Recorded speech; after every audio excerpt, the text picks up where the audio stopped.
Hello, magandang araw mga kalahiu. Papasalamat ako kay na Jun TV at Kalina Brothers. Mga idol, maraming salamat sa iyo. At shoutout na rin kay Resty Suliben, kay Lori Apache at Lito Agaton. Maraming salamat sa panonood niyo.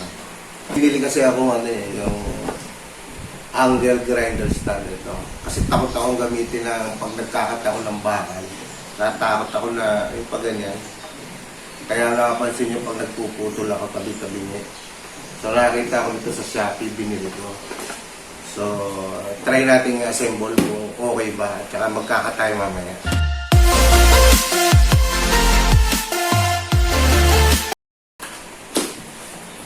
Try natin kung maganda ba ito nabili ko na ito. Para pag nagpuputol ako alam mo yung pag nagpuputol ka, pag may takot ka, parang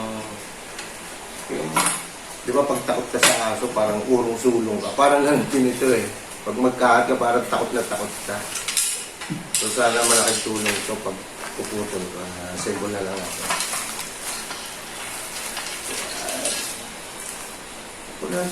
Ito yung manual.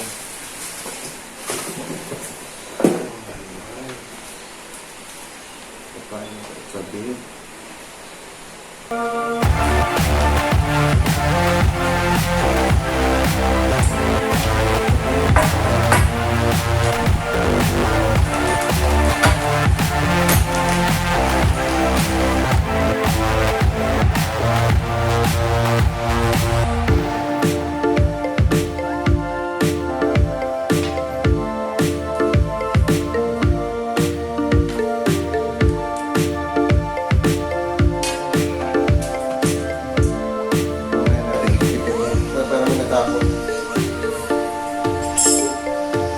Ano, pero yan.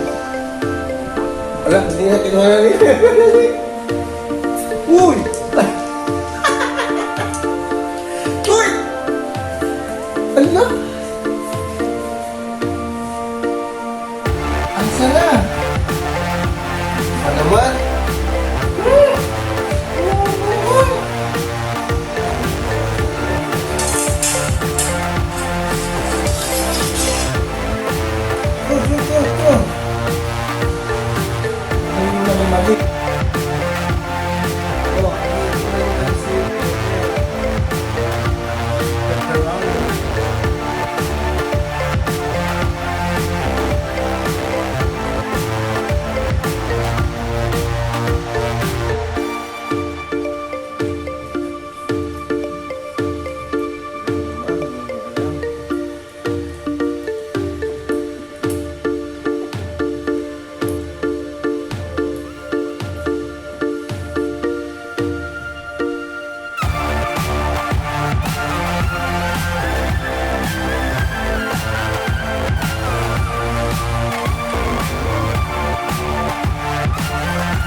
straight lang, maganda magputol. Pero pagka pa-angle, kapos eh.